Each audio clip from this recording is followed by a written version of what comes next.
श्री सच्चिदानंद सद्गुरु साईनाथ महाराज की जय। हरिः ओम माहितरे नामवस्तु यक्षान्मितरसयार्जं नः दूराधरेखां पारोणस्य धूपमाग्रापयामि अगणे प्रातापते प्राताञ्जलिखयामि तक्षके यान्तन्मे राध्यताम् इदमहमनृतात् सत्यमुपैमि दीपं दर्शयामि धूपदीपान्ते महानैवेद्यं निवेदयामि।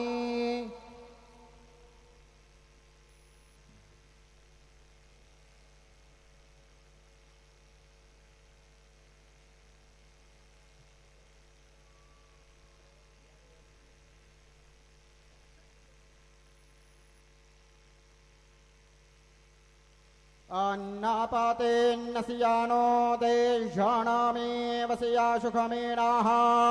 प्रपरदातारन्दारेख उरजान्नो धेहितवे पादे चातुखपादे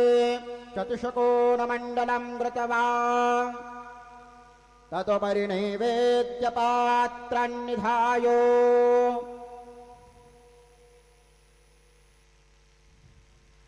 गायत्री मंत्रेण पात्रान् संप्रोक्ष्यो धेनवाः अमृते कृत्यो सत्यन्त्वरतेन परिषिञ्जामि। ॐ प्राणाय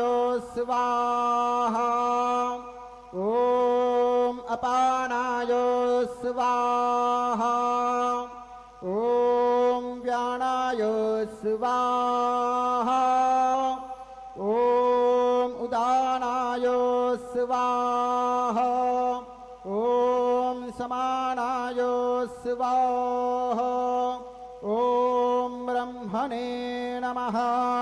नैवेद्यमध्ये पानीयं समर्पयामि पुनर्नैवेद्यं निवेदयामि। ॐ प्राणाय स्वाहा ॐ अपानाय स्वाहा ॐ व्यानाय स्वाहा ॐ उदानाय स्वाहा ॐ समानाय स्वाहा ॐ ब्रह्मणे नमः। नैवेद्यं समर्पयामि हस्तप्रक्षालनं समर्पयामि मुखप्रक्षालनं समर्पयामि। सद्गुरु साईनाथ देवताभ्यो नमः। प्रार्थनापूर्वकं नमस्कारं करोमि तथा च मङ्गलाराधिक्य दीपं दर्शयामि।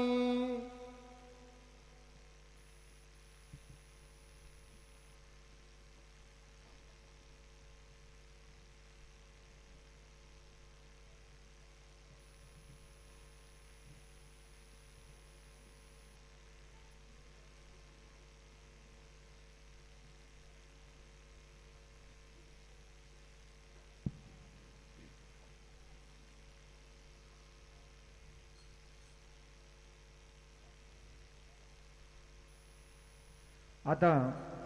माध्यान आरती सुरू होत आहे। सर्वांनी एका सुरात आरती म्हणावी। अब माध्यान आरती शुरू हो रही है, आप सब एक सुर में आरती गाइए। श्री सच्चिदानंद सद्गुरु साईनाथ महाराज की जय। देवोने पंचारते करो बाबां से आरते करो साईं से आरते करो बाबां से आरते।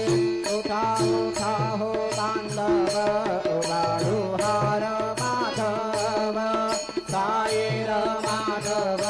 उबाड़ो हार माधव। करुणिया स्थिर मन पाहु गंभीर हे ध्यान साईंचे हे ध्यान पाहु गंभीर हे ध्यान। कृष्णनाथ दत्त साई करो चित्त तुझे पाये चित्त बाबा पाये तरो चित्त तुझे पाये आरती साई बाबा संशदाकार देवा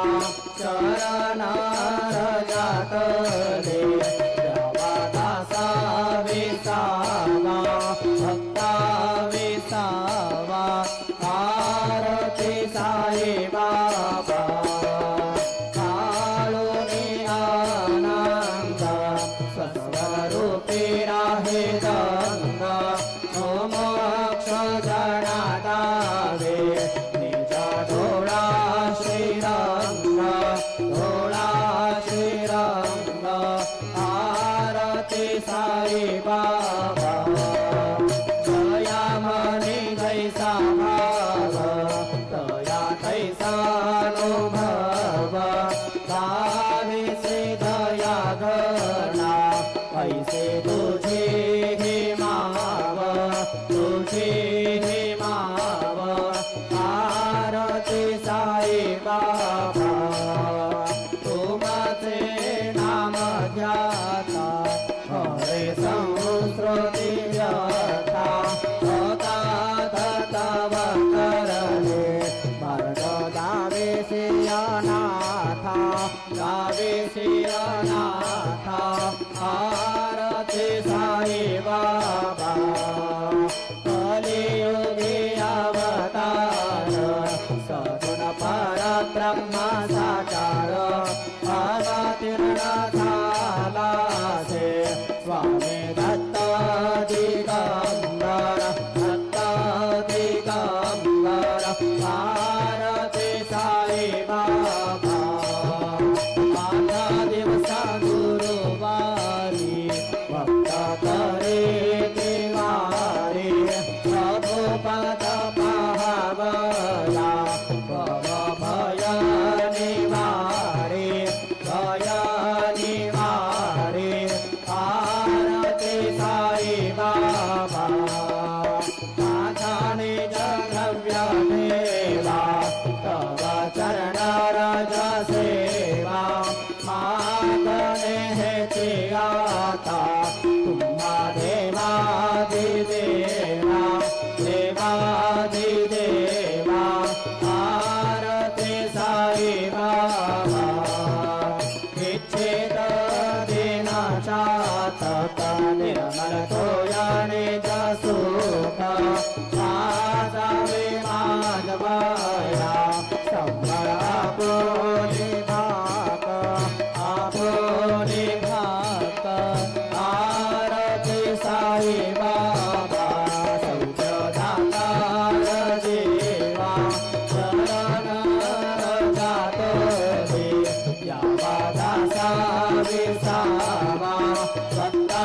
विसावा आरती साई बाबा जय देव दत्ता अवधूता हो साई अवधूता सोडून कर तव चरणे ठेवी तो माथा जय देव अवतरसी तो येता धर्मांदे प्राणी नास्ते कांडा हे बोला विष्णीच भजने गाविसी नाना लीला असंख्य रूपांनी हरिसे देनांचे तो संकट दिन रजने जय देव दत्ता अवधूता हो साई अवधूता सोडून कर तव चरणे ठेवी तो माथा जय देव यवन स्वरूपी एका दर्शन द्वाविधले संशय निरसुनियात द्वैता घालविले गोपी चंदा मंदा त्वांचे उद्धरिले मोमिन वंशे जन्मने लोका तारियले जय देव दत्ता अवधूता हो साई अवधूता सोडून कर तव चरणे ठेवी तो माथा जय देव वेदन ततवे हिंद यवनांचा काही गावायासे झाला पुनरपि नरदेही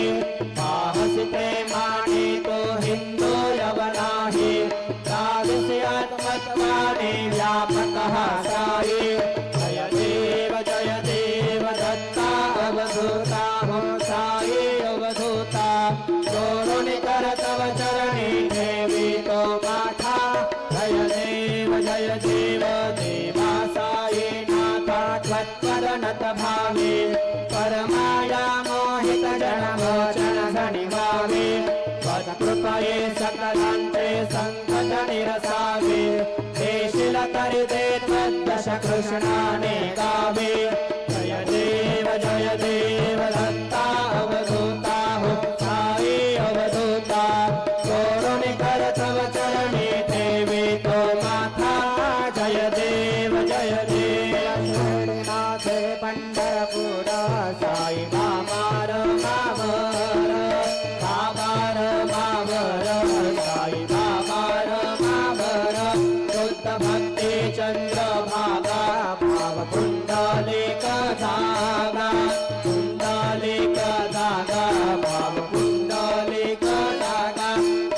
याहो अवधे जन करो बाबांसे वंदना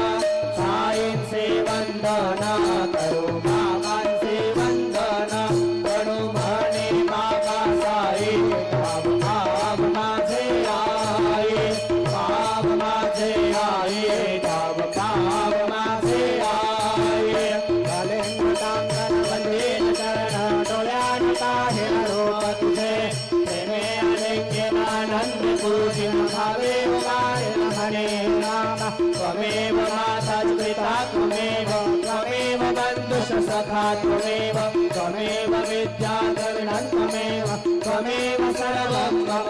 देव कायेन वाचा मनसेन्द्रियेण बुद्ध्यात्मना वा प्रकृतिस्वभाव करोमि यद्यत् सकलं परस्मै नारायणायति समर्पयामि अच्युतं केशवं राम नारायणं कृष्णदामोदरं वासुदेवं हरिं श्रीधरं माधवं गोपिकावल्लभं जानकी नायकं रामचन्द्रं भजे हरे राम राम हरे हरे हरे कृष्ण कृष्ण हरे हरे श्री गुरुदेवा दत्ता हरे ओम यज्ञेन यज्ञमयजन्त देवास्तानि धर्माणि प्रथमान्यासन् ते हनाकं महिमानस्य चन्द्र यत्र पूर्वे साध्या सन्ति देवाः ॐ राजाधिराजाय प्रसय्य साहिने नमो वयं वैश्रवणाय कुर्महे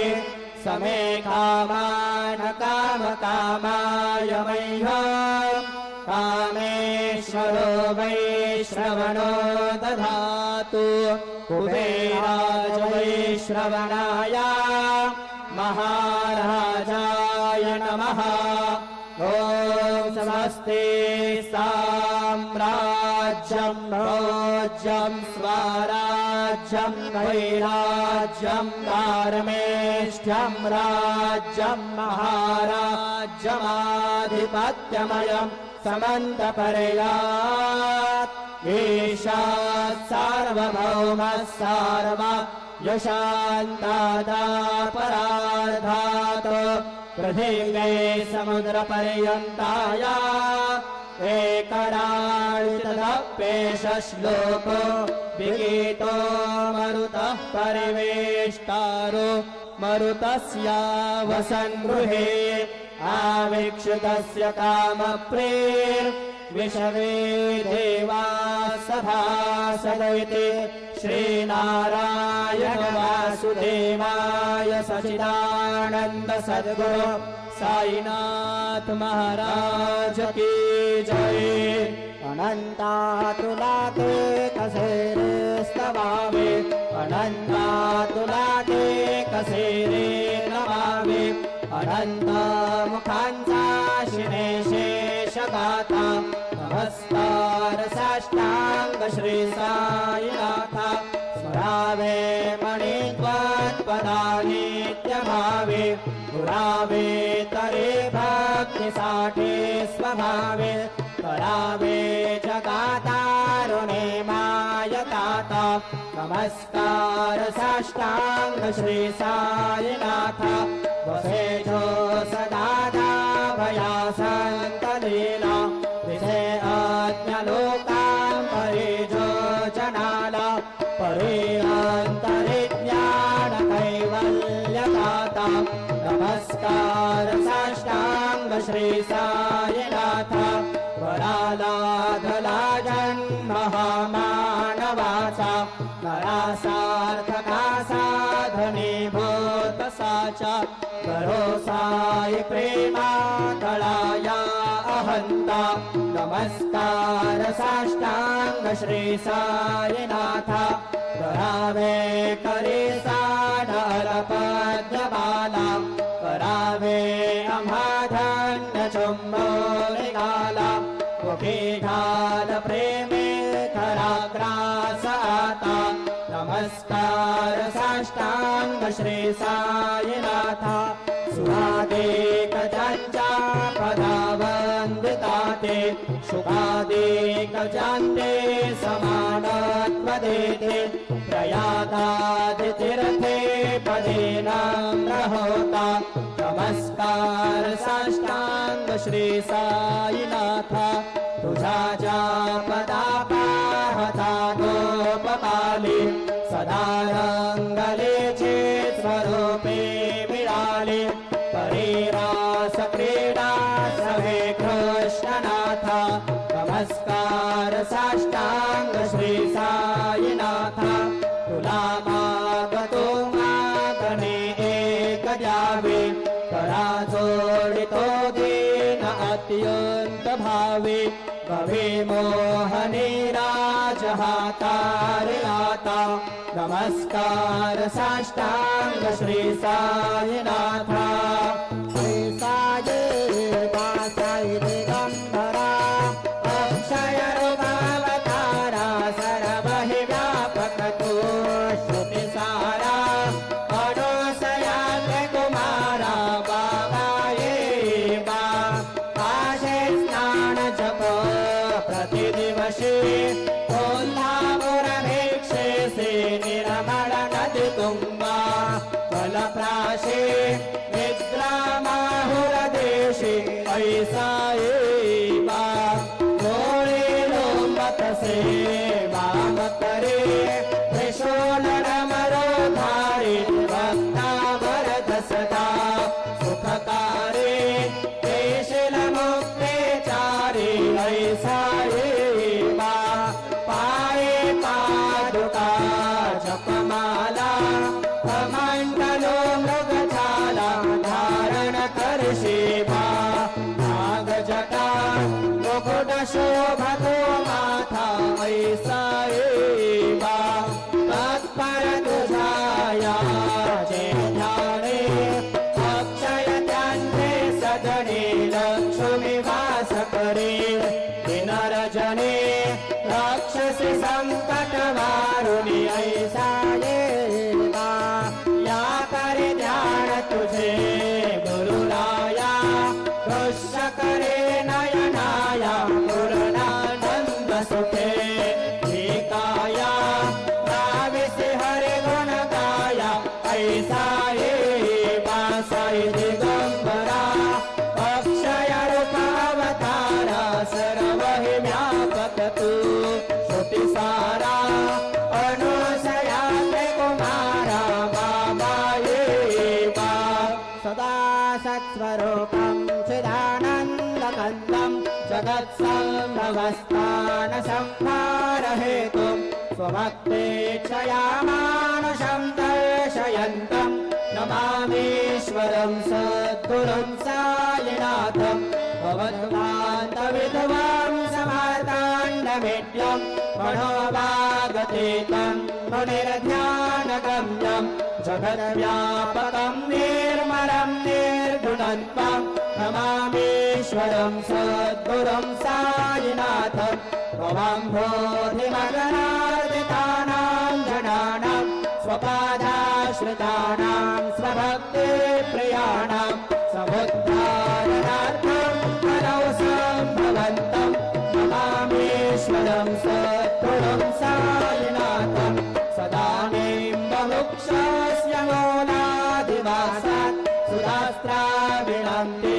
प्रियन्तम् तरुं कल्पवृक्षाधिकं साधयन्तम् नमामीश्वरं सद्गुरुं सायिनाथं सदा कल्पवृक्षस्य दस्यादिमूले भवद्भावबुद्ध्या सपर्यादि सेवां ऋणां पूर्वतां भूतिमुक्ते प्रदत्तं नमामीश्वरं सद्गुरुं सायिनाथम् अनेकाश्रुताकल्यलीलाविलासे समावेश्रुते शाणभास्वत्प्रभावम् अहं भावहीनं प्रसन्नात्मभावं नमामीश्वरं सद्गुरुं सायिनाथम् सदां विश्वमाराममेवाभिरामं सदा सज्जनैः संस्तुतं सान्मध्ये रामोदतं भाद्रभद्रं प्रदन्तं नमामीश्वरं सद्गुरुं सायिनाथम् अजन्माद्यमेकं परब्रह्म साक्षात् स्वयं सम्भवं राममेवावतीर्णम् भगवद्दर्शनार्थं पुनीतप्रभोऽहं नमामीश्वरं सद्गुरुं सायिनाथम् श्रीसायेश कृपानिधे किल नृणां सर्वार्थसिद्धिप्रदां यशमत्पादरजप्रभावमतुलं दातापि वक्ता क्षमः सद्भक्त्या शरणं कृताञ्जलिपुटो सम्प्रापितोऽस्मि प्रभो श्रीमत्साई परेशपादकमलान् नान्यच्छरण्यं मम साई रूपधर राघवोत्तमम् भक्तकामविबुधध्रुवं प्रभो माययोपहत चित्तशुद्धये चिन्तयाम्यहमर्निशं मुदा शरत्सुधांशु प्रतिमं प्रकाश कृपापात्रं तव सायिनाथ त्वदीयपादाब्जसमाश्रितानां स्वच्छायया तापमपाकरोतु उपासनादेव सायिनाथ स्तवैर्मयोपासनिना सुतस्त्व रण्ये मनोन्मे तव पादयुगमे रङ्गो यथाब्जे मकरन्दलुब्धः अनेकजन्मार्जितपापसंशयो भवेद्भवत्पादसरोजदर्शनात् क्षमस्व सर्वानपराधपुञ्जकान् प्रसीद साये सद्गुरोदयानिधे श्री साईनाथ चरणामृतबोधचित्तास्तत्पादसेवनरता सततं च भक्त्या संसारजन्यदुरितौ धवनिर्गतास्ते कैवल्यधाम परमं समवाप्नुवन्ति स्तोत्रमेतत् पठेत् भक्त्या यो नरस्तन्मना सदा सद्गुरो साईनाथस्य कृपापात्रं भवेत् ध्रुवम् करचरणकृतं वा कायजं कर्मजं वा श्रवणनयनजं वा मानसं वा पराधं विहितमविहितं वा सर्वमेतत्क्षमस्व जय जय करुणाब्धे श्री प्रभो साईनाथ श्री सच्चिदानंद सद्गुरु साईनाथ महाराज की जय।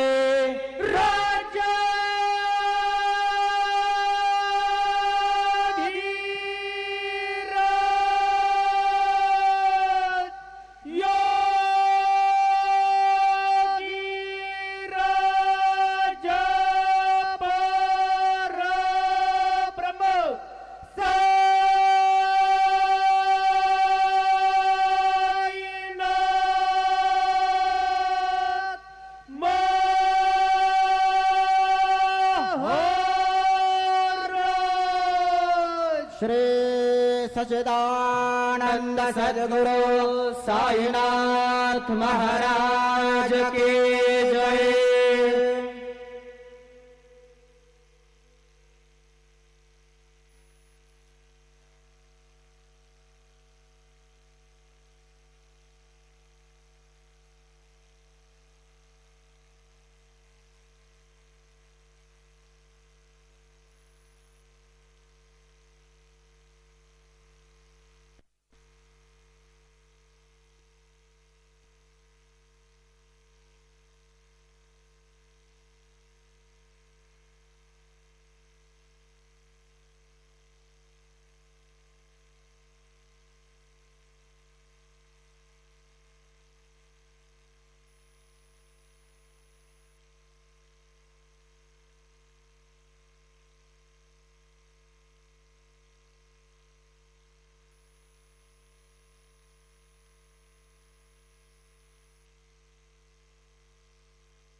सर्व साई भक्तांनी